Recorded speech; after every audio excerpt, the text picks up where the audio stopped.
sa kaitaasan, siya'y papurihan.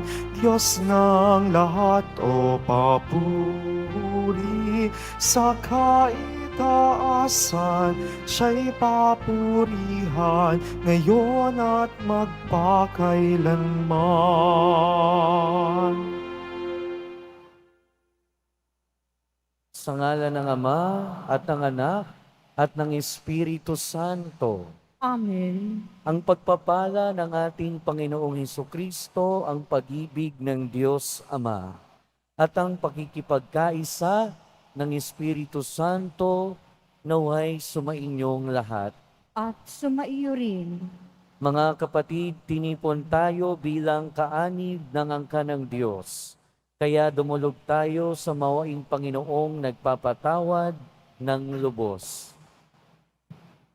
Sinugong tagapagpagaling sa mga nagsisisi, Panginoon, kaawaan mo kami. Panginoon, kaawaan mo kami. Dumating na tagapag-anyayang mga makasalanan ay magsisi, Kristo, kaawaan mo kami. Kristo, kaawaan mo kami. Nakaluklok ka sa kanan ng Diyos Ama para ipamagitan kami. Panginoon, kaawaan mo kami. Panginoon, kaawaan mo kami. Kaawaan tayo na makapangyarihang Diyos, patawarin tayo sa ating mga kasalanan at patnubayan tayo sa buhay na walang hanggan. Amen. Manalangin tayo. Ama naming makapangyarihan, kaming iyong mga kinupkop ay niloob mong maging mga anak sa liwanag mong kaloob. Huwag mong ipahintulot na sa katiwalian kami ay masangkot.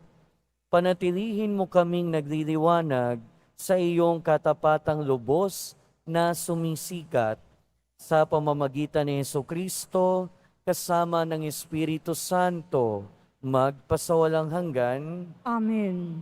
Magsiupo muna po ang lahat. Pagbasa mula sa aklat ni Propeta Amos. Ito ang sabi ng Panginoon, nagkasalang paulit-ulit ang mga taga-Israel. Sila'y tiyak na parurusahan ko, sapagkat dahil sa suhol, pinarusahan nila ang mga walang sala at pinagbiling alipin ang di makabayad. Niyuyurakan nila ang mga walang kaya at pinagtutulakan ang mahihirap. Nakikipagtalik ang mag-ama sa iisang babaeng nagbibili ng aliw, ano pamat nalalapastangan ang aking banal na pangalan. Hinihigaan nila sa tabi na alinmang dambana ang balabal na sangla ng isang may utang.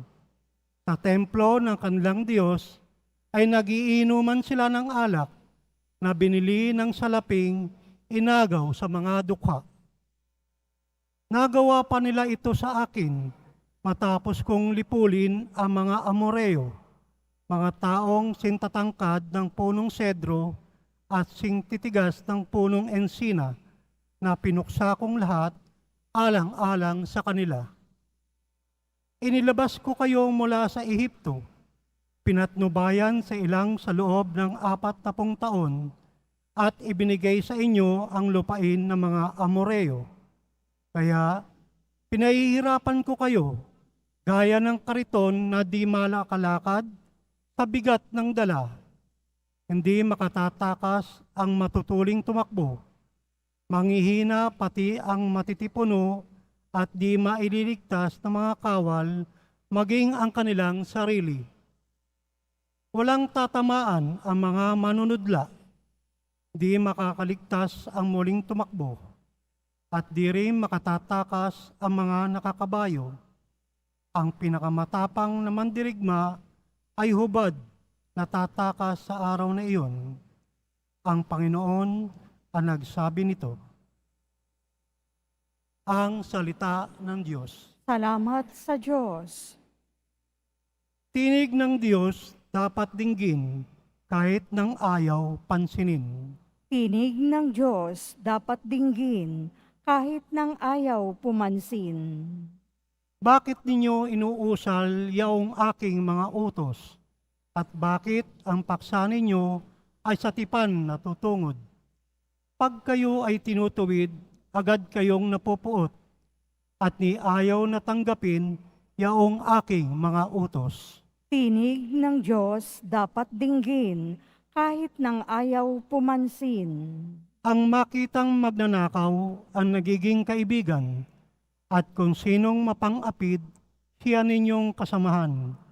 Mabilis ang inyong dila sa masamang sasabihin. Sa inyo ay baliwala ang gawang magsinungaling. Tinig ng Diyos dapat dinggin kahit ng ayaw pumansin. Handa ninyong paratangan maging tunay na kapatid, at kay daming kapintasang sa kanila'y nasisilip. Kahit ito ay ginawa, hindi kayo alumana, kaya naman ang akala, kayo't ako'y magkaisa. Ngunit ngayon, panahon nang kayo'y aking pagwikaan, upang inyong maunawa ang ginawang kamalian. Tinig ng Diyos dapat dinggin kahit ng ayaw pumansin. Kaya ngayoy dinggin ito, kayong ako'y hindi pansin. Kapag ako'y di dininig, kayo'y aking wawasakin. Wala kayong aasahan magliligtas sa hilahil. Ang parangal na nais ko na sa aking ihahain ay handog ng pasasalamat, pagpupuring walang maliw. Akin namang ililigtas ang lahat na masunurin. Tinig ng Diyos dapat dinggin kahit ng ayaw pumansin. Magsitayo na po ang lahat.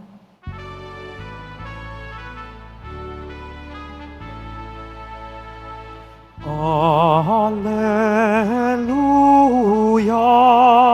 Alleluia, Alleluia, Alleluia.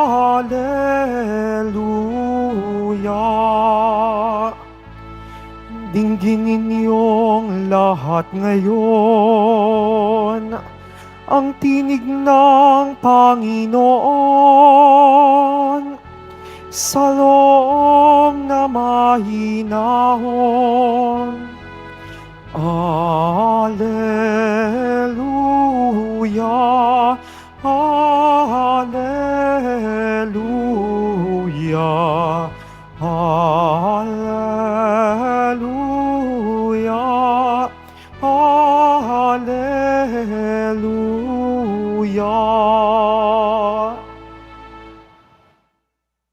Sumainyo ang Panginoon. At sumaiyo rin. Ang mabuting balita ng Panginoon ayon kay San Mateo. Papuri sa iyo, Panginoon. Noong panahong iyon, nang makita ni Jesus ang makapal na tao sa kanyang paligid, iniutos niya sa mga kasama na maghandang tumawid sa ibayo. Nilapitan siya ng isang eskriba at sinabi sa kanya, "Guro, susunod po ako sa inyo saan man kayo pumaroon." Sumagot si Jesus, "May mga lungga ang mga asong gubat at may mga pugad ng mga ipon. Ngunit ang anak ng tao'y wala man lamang matutulugan o mapagpapahingahan." Isa naman sa mga alagad ang nagsabi sa kanya, "Panginoon, maaari po bang umuwi muna ako upang ipalibing ang aking ama?" Ngunit sinabi sa kanya ni Jesus, "Sumunod ka sa akin at ipaubaya mo na sa mga patay ang paglilibing ng kanilang mga patay." Ang mabuting balita ng Panginoon. Pinupuri ka namin, Panginoong Hesukristo.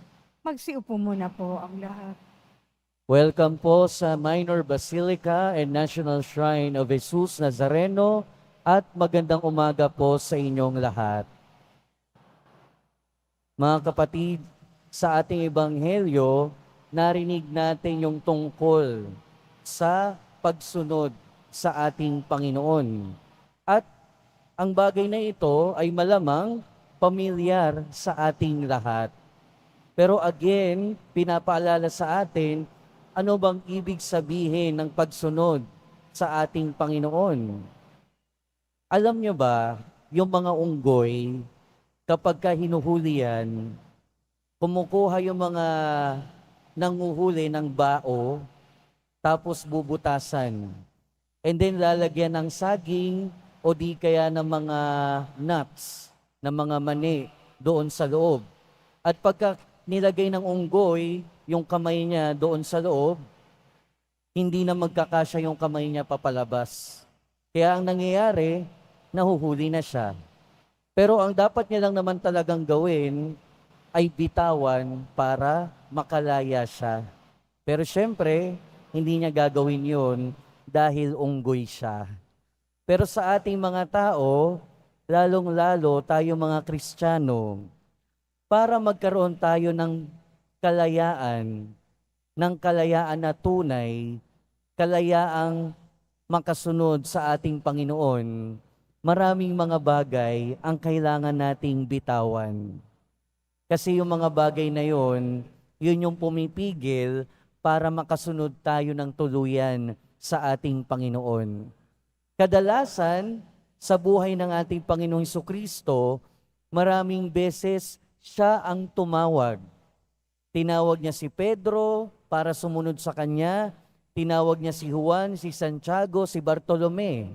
Pero sa ating pagbasa ngayon, narinig natin kung papaanong nagvo-volunteer ang isang eskriba at isang alagad para makasunod sa kanya.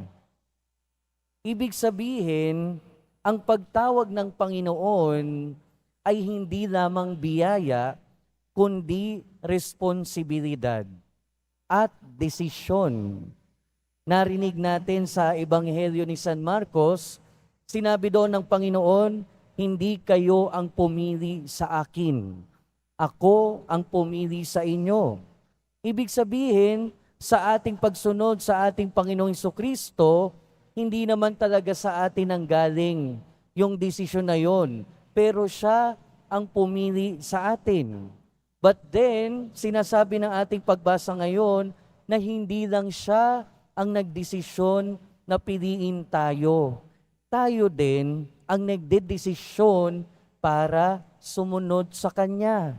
Katulad nung dalawang tao sa ating ebanghelyo. Na unang-una, ang pagsunod sa ating Panginoon ay desisyon. Desisyon na buong buo.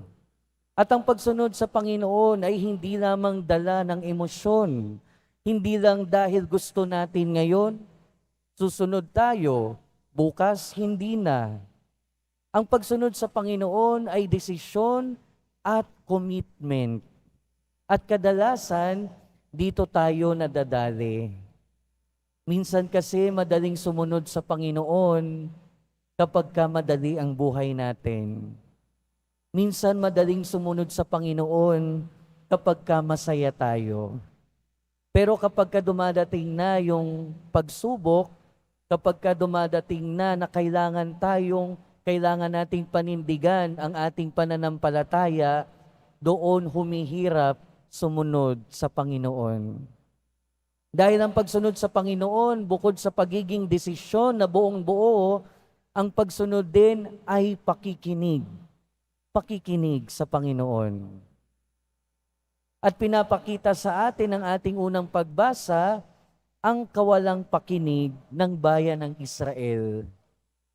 Ang Diyos, narinig natin sa ating unang pagbasa, sabi nga, di ba, God is a God of second chances.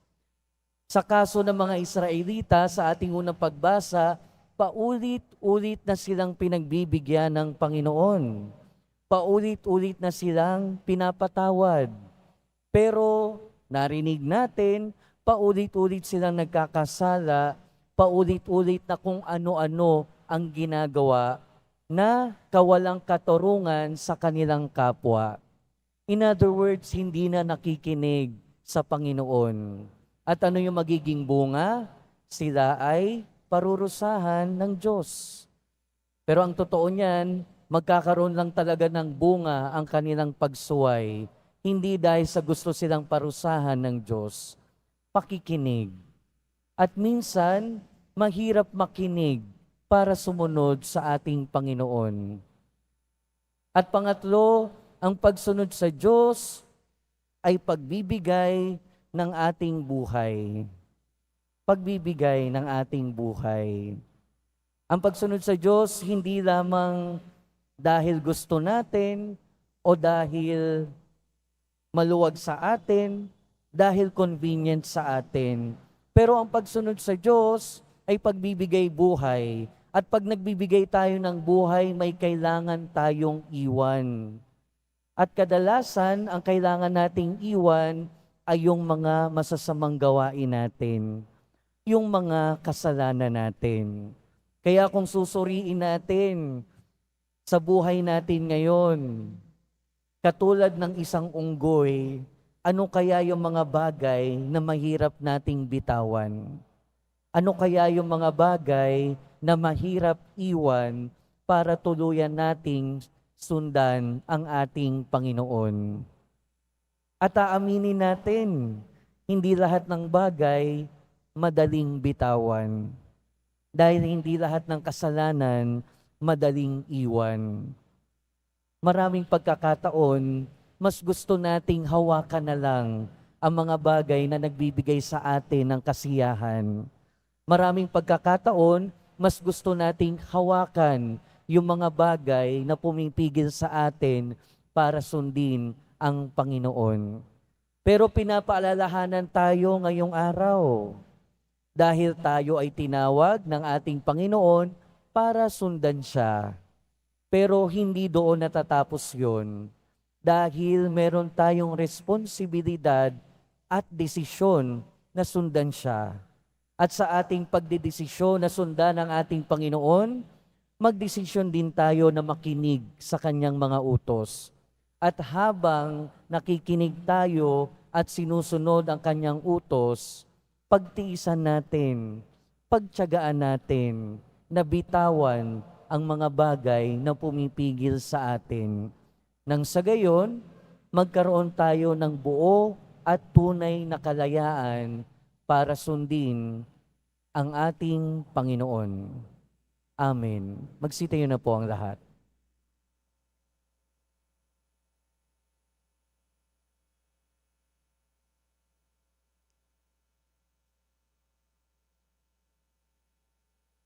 Minamahal kong mga kapatid, iluhog natin ang ating mga pangangailangan sa Diyos Ama, kung saan naroon ang kanyang anak na nauna sa atin at tumatawag sa atin na sundan siya. Manalangin tayo ng may pananalig sa biyaya sa pagtanggap sa pagtawag na ito. At sa bawat panalangin ng ating itutugon, Ama, bigyan mo kami ng biyaya na sundan ang iyong anak. Ama, bigyan mo kami ng biyaya na sundan ang iyong anak. Ang mga pinuno ng simbahan at yaong mga nagpapahayag ng salita ng Diyos naway maging masigasig sa kanilang pagsunod kay Kristo. Manalangin tayo. Ama, bigyan mo kami ng biyaya na sundan ang iyong anak. Ang ating komunidad sa araw-araw naway mapanibago sa pananampalataya sa salita ng Diyos na tumatawag sa atin sa isang mabuting buhay. Manalangin tayo. Ama, bigyan mo kami ng biyaya na sundan ng iyong anak. Yaong mga nawala ng pag-asa dahil sa mga pagkakasala, naway mapagtanto na kasakasama natin si Kristo, ang ating pinuno at pinapasa ng ating mga suliranin.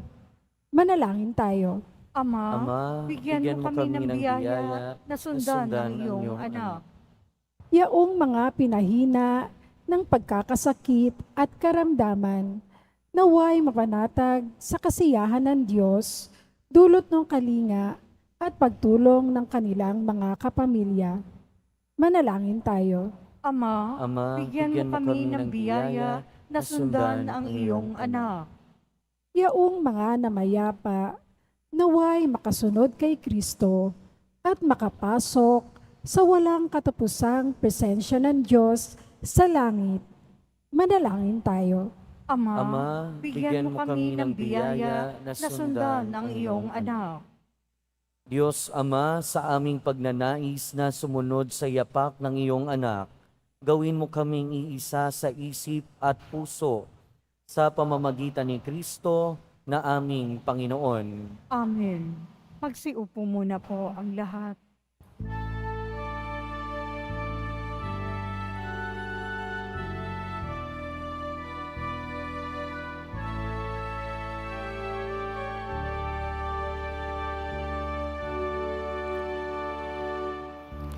Aming alay sa iyo, Panginoon.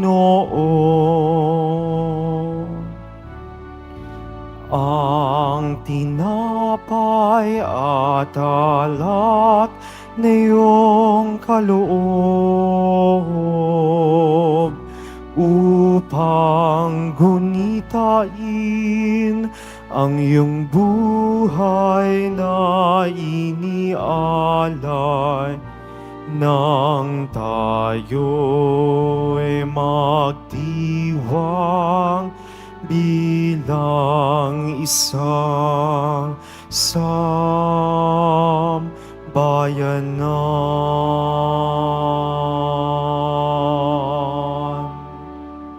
Magsitayo na po ang lahat. Manalangin kayo mga kapatid upang ang paghahain natin ay kalugdan ng Diyos amang makapangyarihan. Tanggapin nawa ng Panginoon itong paghahain sa iyong mga kamay, sa kapurihan niya at karangalan, sa ating kapakinabangan at sa buong sambayanan niyang banal. Ama naming lumikha, kami iyong pinaging dapat gumanap sa pagdiriwang ng paghahain ng iyong pagliligtas. Ipagkaloob mong ang aming paglilingkod sa iyo ay gawing kalugod-lugod ng mga alay na ito. Sa pamamagitan ni Hesukristo, kasama ng Espiritu Santo, magpasawalang hanggan, Amen. sumainyo ang Panginoon. At sumaiyo rin, Itaas sa Diyos ang inyong puso at diwa. itinaas na namin sa Panginoon. Pasalamatan natin ang Panginoong ating Diyos. Marapat na siya ay pasalamatan. Ama naming makapangyarihan, tunay ngang marapat na ikaw ay aming pasalamatan.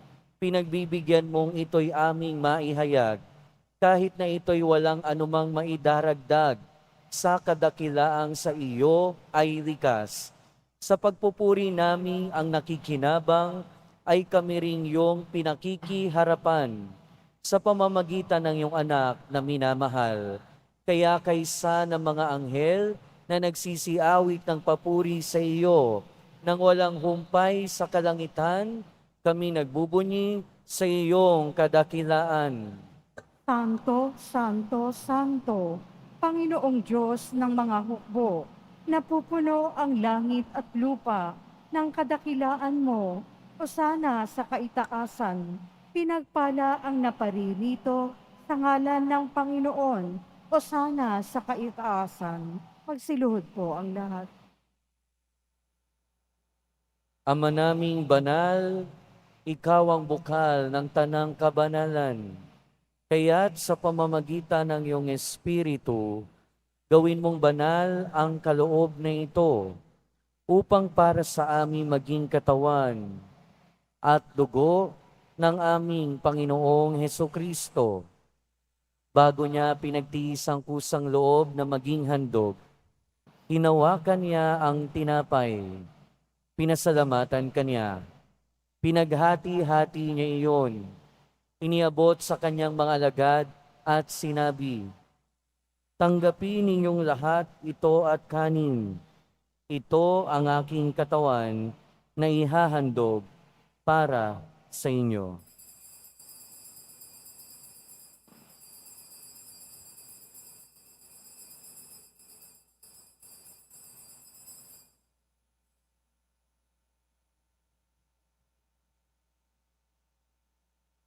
Gayon din naman noong matapos ang hapunan, hinawakan niya ang kalis, muli kanyang pinasalamatan.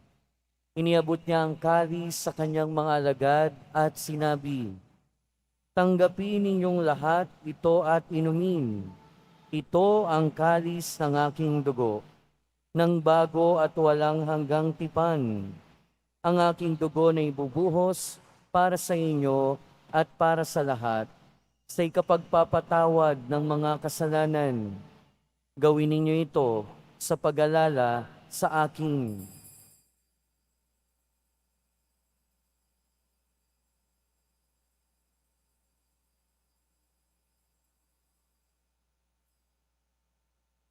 Magsitayo na po ang lahat. Ipagbunyi natin ang misteryo ng pananampalataya. Si Kristo'y namatay, si Kristo'y nabuhay, si Kristo'y babalik sa wakas ng panahon.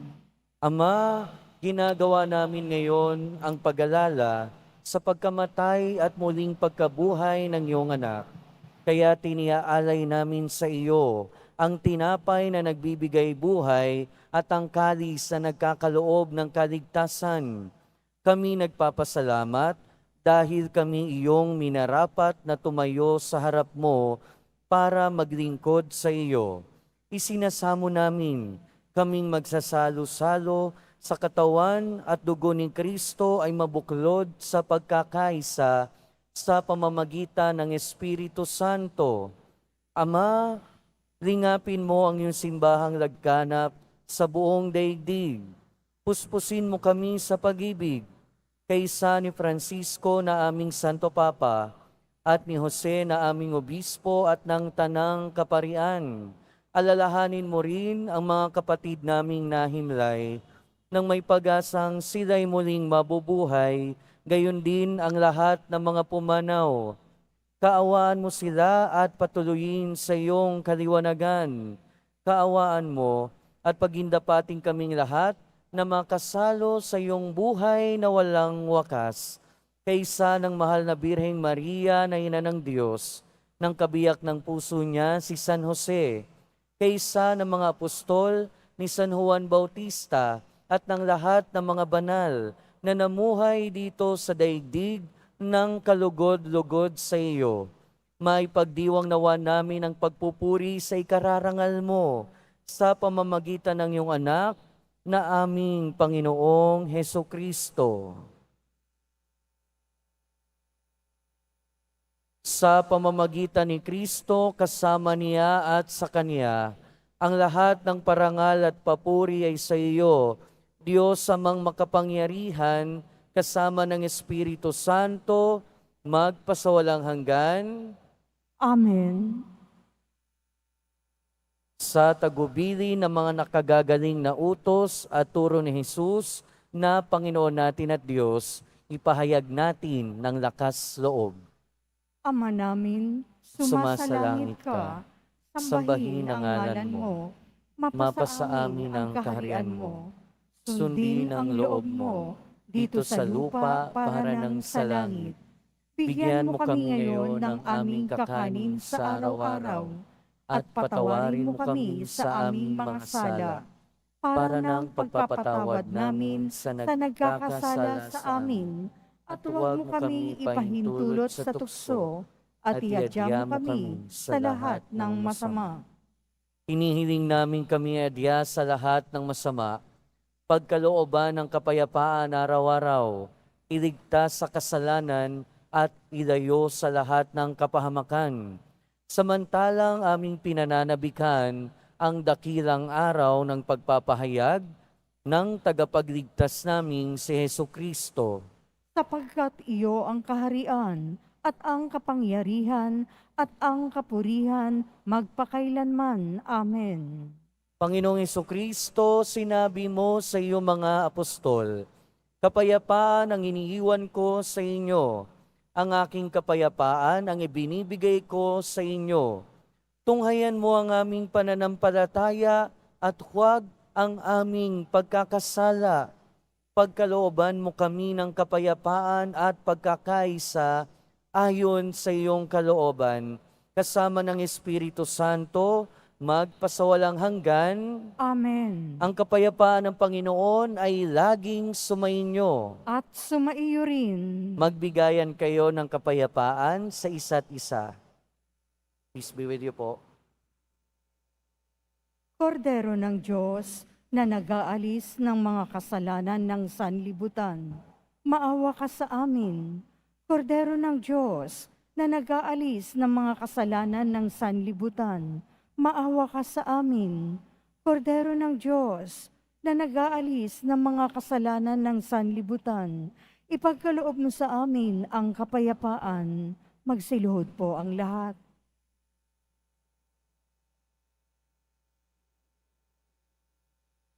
Ito ang kordero ng Diyos. Ito ang nag-aalis ng kasalanan ng sanlibutan. Mapalad ang mga inaanyayahan sa kanyang piging. Panginoon, hindi ako karapat-dapat na magpatuloy sa iyo, ngunit sa isang salita mo lamang ay gagaling na ako.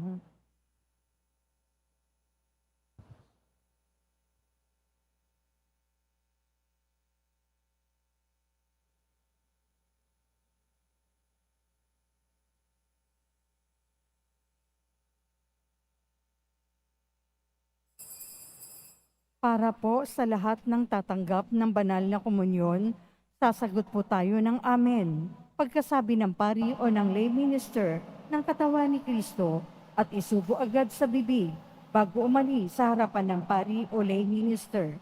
Sumunod po tayo.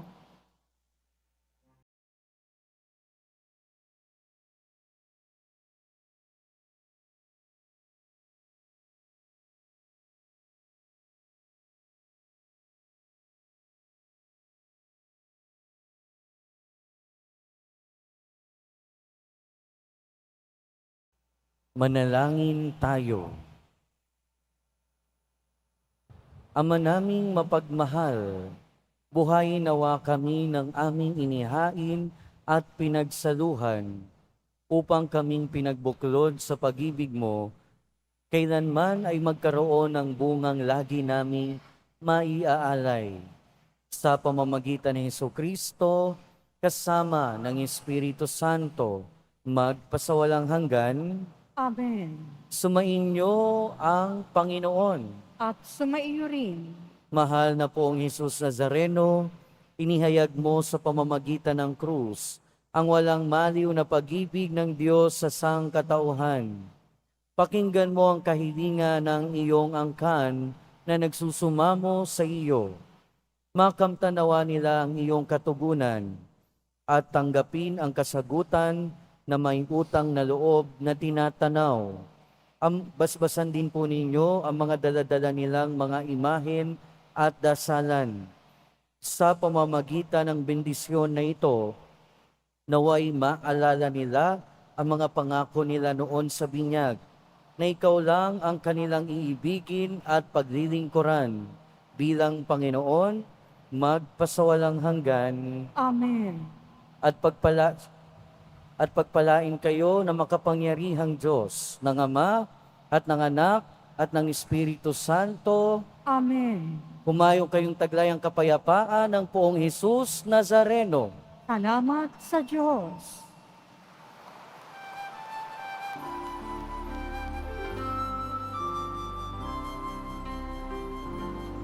Nuestro Padre Jesús Nazareno, sinasamba ka namin, pinipintuho ka namin, aral mo ang aming buhay at kaligtasan. Nuestro Padre Jesús Nazareno, iligtas mo kami sa kasalanan. Ang krus mong kinamatayan ay sagisag ng aming kaligtasan. Nuestro Padre Jesus Nazareno, dinarangal ka namin. Nuestro Padre Jesus Nazareno, niluluwalhati ka namin. Nuestro Padre Jesus Nazareno, dinarangal ka namin. Nuestro Padre Jesus Nazareno, niluluwalhati ka namin.